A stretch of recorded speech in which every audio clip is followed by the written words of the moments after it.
मध्ये आपण दोन अतिशय महत्वाच्या गोष्टी समजून घेणार आहोत.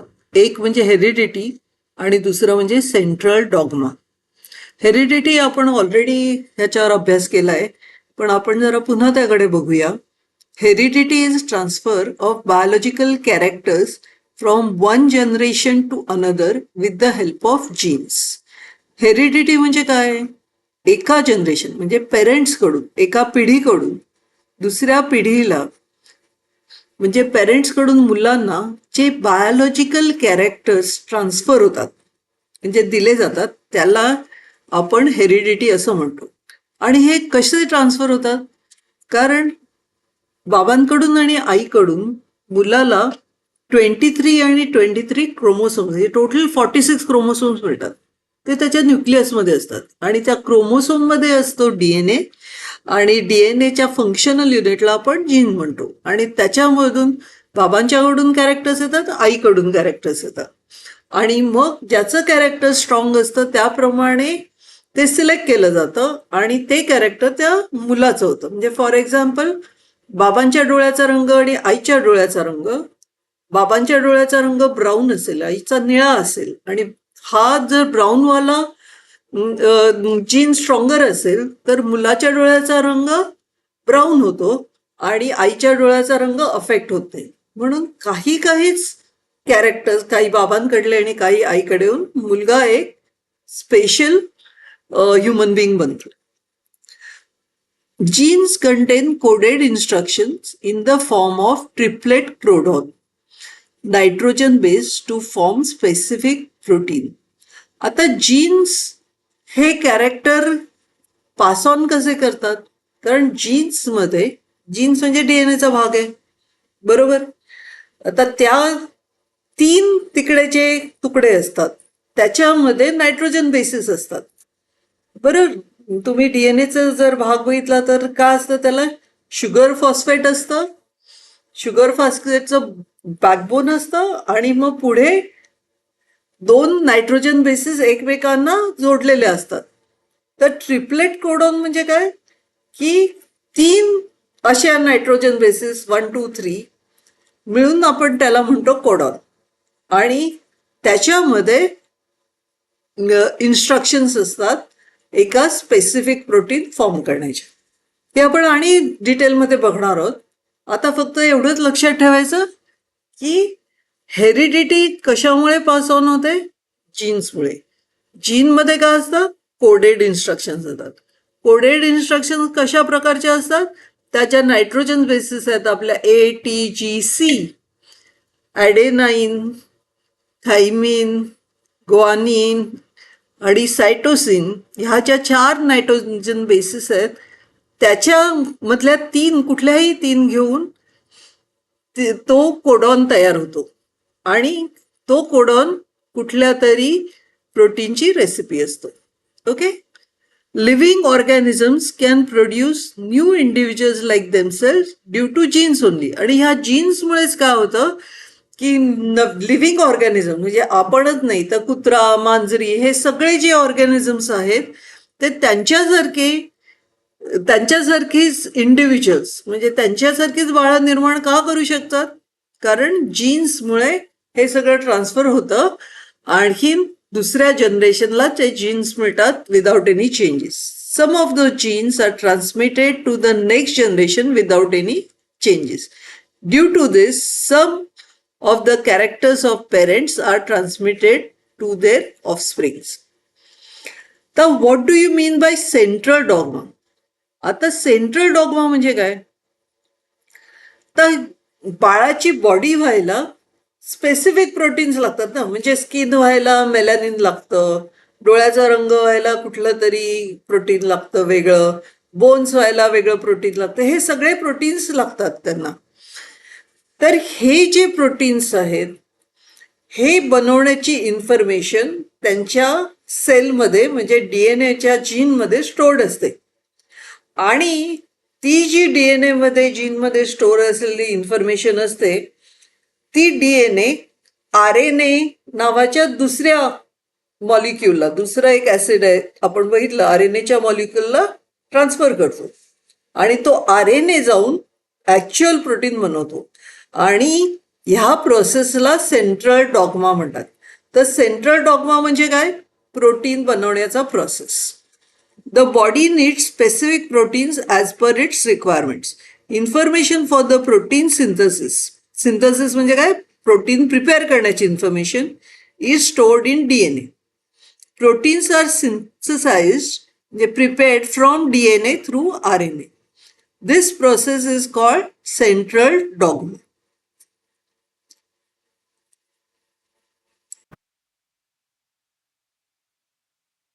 प्रोटीन्स काय जरा थोडंसं डिटेलमध्ये बघूया. आपण बघितलंच आहे प्रोटीन्स आपला अपिअरन्स म्हणजे आपण दिसतो कसे किंवा आपल्या बॉडीतले काही फंक्शन्स होतात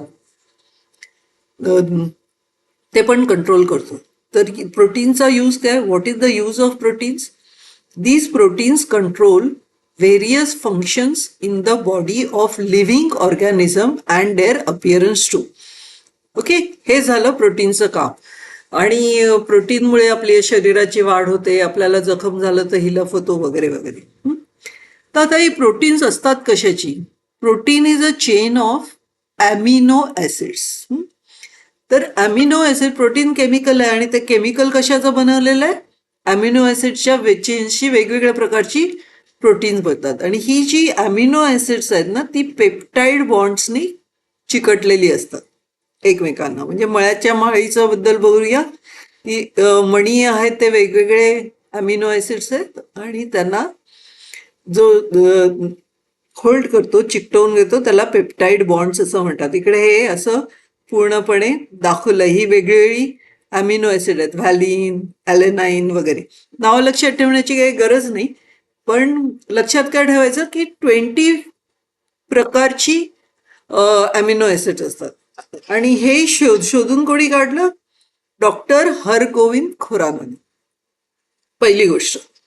नंतर ती ॲमिनो ॲसिड असतात ना त्याच्यामध्ये ट्रिपलेट कोडॉन्स असतात. त्याच्यामध्ये ट्रिपलेट कोडॉन्स असतात. ती ट्रिपलेट कोडॉनची बनवलेली जातात. कोडॉन म्हणजे आपण बघितलं ना, कोडॉन म्हणजे काय? AUG ट्रिपलेट कोडॉन झाला. तर ही अशी वेगळ्या प्रकारची ॲमिनो ॲसिड्स बनवली जातात. हे शोधून कोणी काढलं? Doctor Hargobind Khorana, a scientist of Indian origin, has made important contribution in discovery of triplet codons for 20 amino acid. For this work, he has been awarded with Nobel Prize in 1968 along with 2 other scientists. हा काय process आहे ना ते आपण एका गोष्टीने समजून घेण्याचा प्रयत्न करूया. तेव्हा इकडे घर आहे, तिकडे आजी आहे आणि तिची लग्न झालेली मुलगी आली तिला भेटायला. आणि ती आजी ह्या मुलीला काहीतरी एक छान रेसिपी सांगते. ती मुलगी व्यवस्थित ती रेसिपी ऐकते आणि ती मुलगी घरातून बाहेर पडते, लिहून घेते ती रेसिपी. आजी इकडे घरातच बसलेली आहे आणि ती मुलगी बाहेर येते. आणखीन मग ती जाऊन ती रेसिपी बनवते. तिच्याकडे असलेल्या त्या साधनांनी ती रेसिपी बनवते. आता हेच उदाहरण आपण सेंट्रल डॉग्मासाठी वापरतो. तर ह्या सगळ्या प्रोसेसला सेंट्रल डॉग्मा कसं म्हणतात ते बघून घेऊया. तर सेलच्या न्यूक्लियसमध्ये DNA has a protein preparation recipe stored in the gene. तर इकडे DNA मध्ये प्रोटीन प्रिपरेशनची रेसिपी आहे जीनमध्ये स्टोर्ड.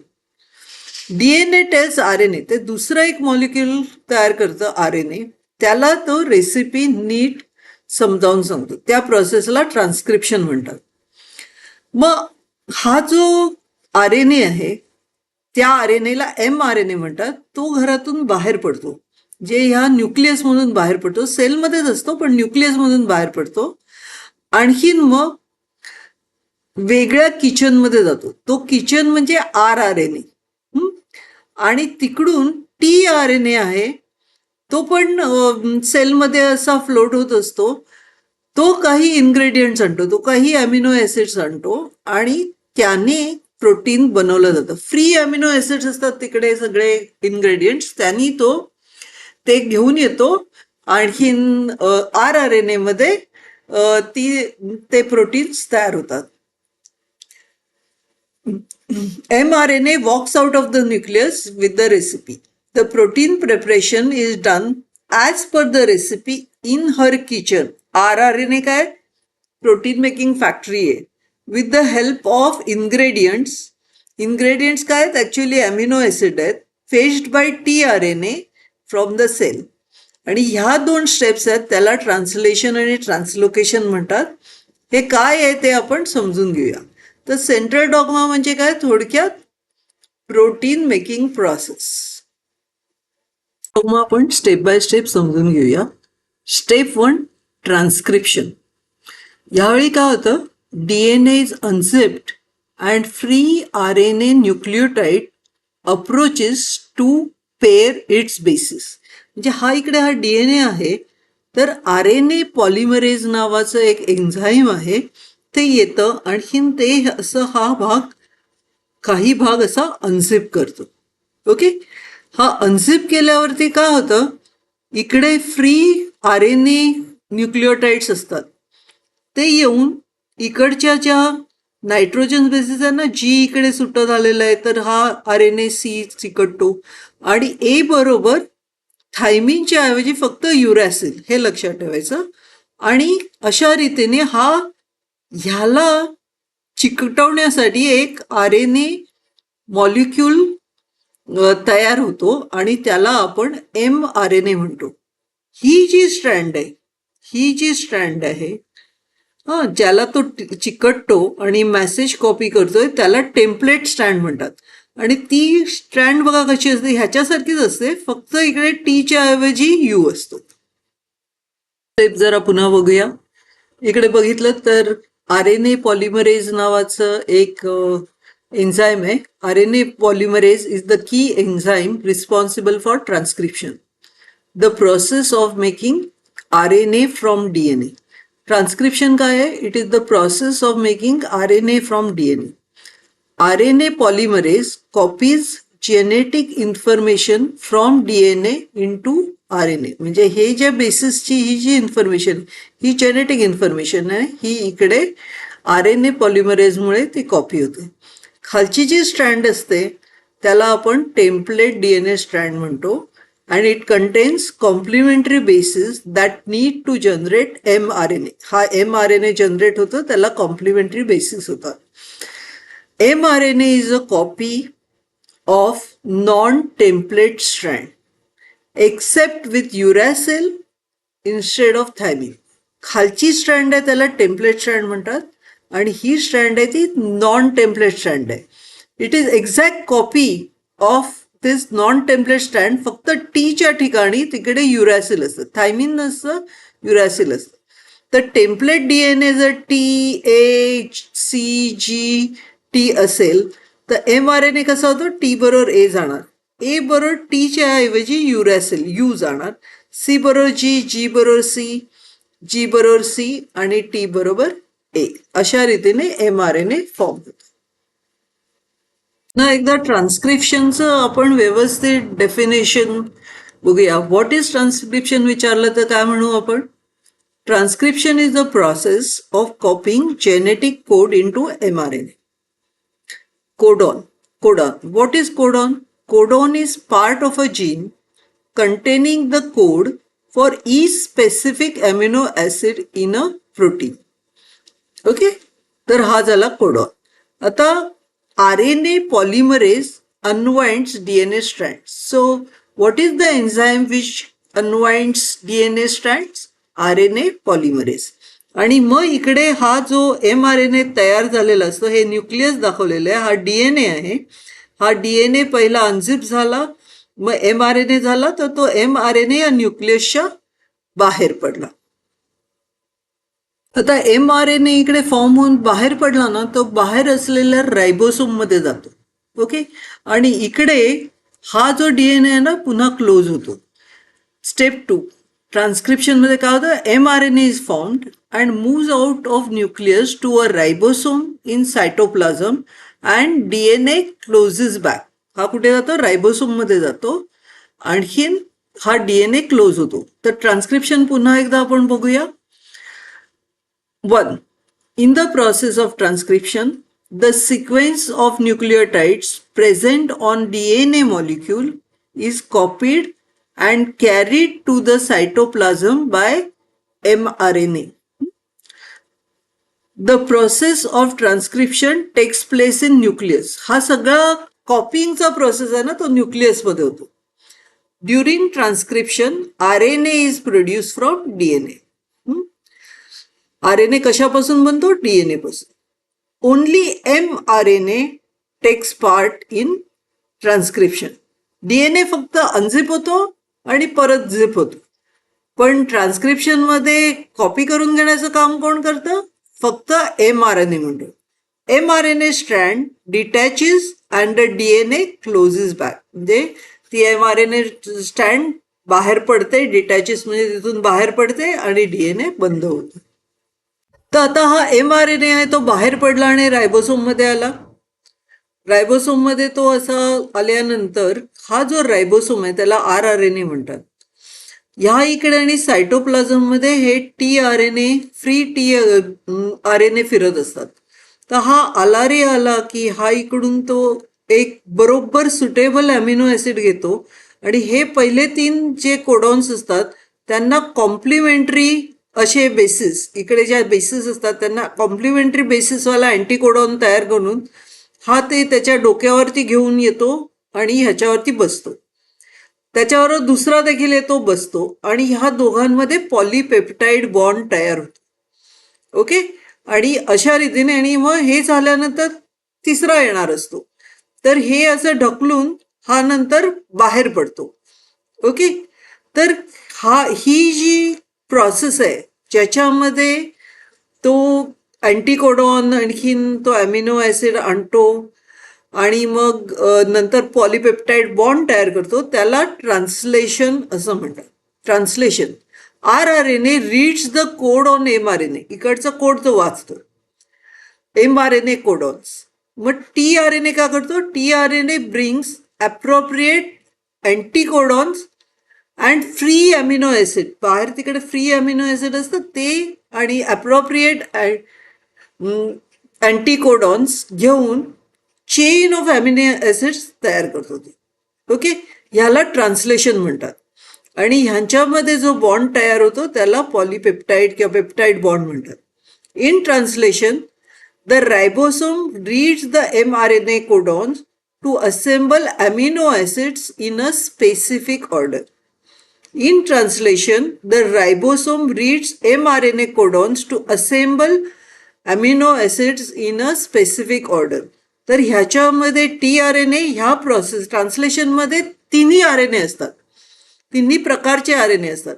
mRNA असतो, नंतर tRNA असतो जो अमिनो ऍसिड आणखीन अँटीकोडॉन घेऊन आलेला असतो आणि हा जो rRNA असतो तो ती पॉलीपेप्टाईड चेन आणि प्रोटीनची चेन करण्यासाठी मदत करत असतो. म्हणून आपण rRNAला प्रोटीनची फॅक्टरी म्हणतो. तर इकडे हा mRNA आलेला आहे. इथे पहिला रायबोसोम होता आणि मग एक tRNA आला अमिनो ऍसिड घेऊन आणि तो त्याच्यावरती बसला, अँटीकोडॉन घेऊन आला आणि मग त्यांनी अमिनो ऍसिड त्याच्यानंतर दुसरा आला, त्या दोघांमध्ये पेप्टाईड बॉन्ड झाला आणि मग ते tRNA तिथून बाहेर पडले. ओके. सो tRNA काम करतो आणि मग तो बाहेर जातो.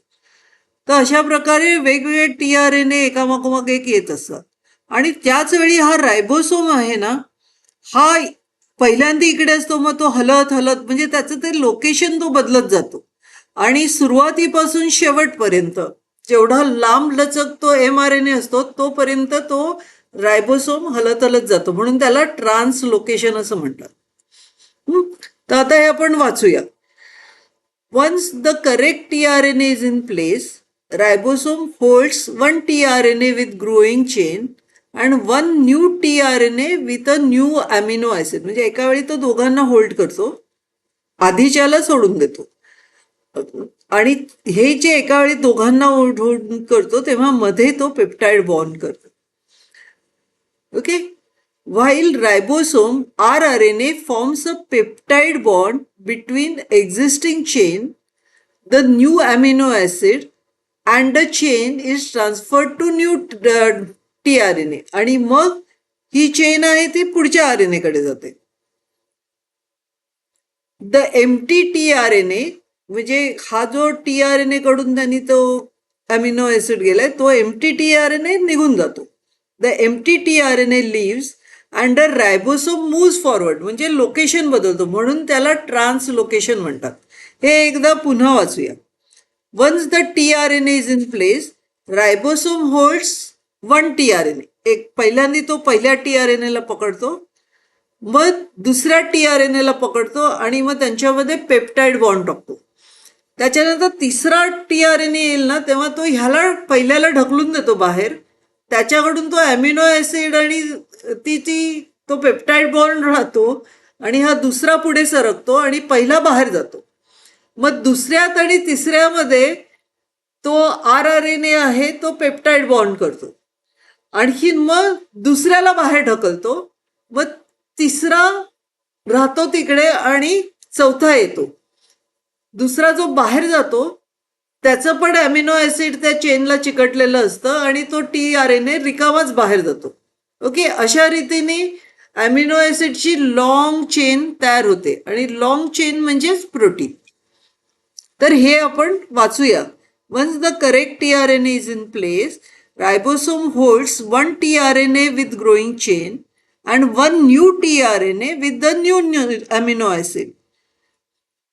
While the ribosome rRNA forms a peptide bond between the existing chain, the new amino acid, and the chain is transferred to the new tRNA. The empty tRNA leaves and the ribosome moves forward. आणि कुठून कुठपर्यंत जाणार तर पूर्ण तो mRNA cover करणार. During this process, the ribosome keeps moving from one end of mRNA to the other end by distance of one triplet codon. एका वेळी तो तीन कोडॉनच पुढे जातो. This is called as translocation. Such many chains come together to form complex proteins. तर अशा बऱ्याच chains एकत्र येतात आणि कॉम्प्लेक्स प्रोटीन फॉर्म होते. आता आपण ह्या हेरिडिटी आणि सेंट्रल डॉग्माशी रिलेटेड एक अतिशय महत्वाचा कॉन्सेप्ट आहे तो म्हणजे म्युटेशन. तर आता म्युटेशन काय ते बघूया. तर आता जे आईबाबांकडून जीन आलेला आहे तर तो कधी कधी ट्रान्सफर होताना काय होतं ना तो थोडासा बदलतो आणि तो बदलल्यामुळे ते कॅरेक्टरिस्टिक आहे ना ते बदलू शकतं. तर बदल आहे तो वेगवेगळ्या प्रकारचा असू शकतो. एक म्हणजे काय, तो जो सिक्वेन्स आहे TGC असेल त्याचा GAT होतो और व्हॉट एव्हर, किंवा तो सिक्वेन्सच पूर्णपणे गायब होतो. ओके, तर हे सगळे चेंजेस होतात ना सिक्वेन्समध्ये, कुठल्याही प्रकारचा चेंज झाला तर त्याला म्युटेशन असं म्हणतात. Living organisms can produce new individuals like themselves due to genes only. And some of these genes are transmitted to the next generation without any changes. आता मोस्ट ऑफ द टाइम्स हे genes आईबाबांकडून येतात ते व्यवस्थित जसेच्या तसे येतात. Due to this some characters of parents are transmitted to their offsprings. त्यामुळे आई वडिलांचे कॅरेक्टर्स त्यांच्या ऑफस्प्रिंग म्हणजे मुलांकडे येतात. However, sometimes sudden changes occur in the genes. पण कधी कधी काय होतं त्या जीन्समध्ये काही चेंजेस येतात. Sometimes any nucleotide of the gene changes it's position and that can cause a minor change which is nothing but a mutation. काही पोझिशन चेंज केली किंवा काही फरक झाला तर त्याला आपण म्युटेशन म्हणतो.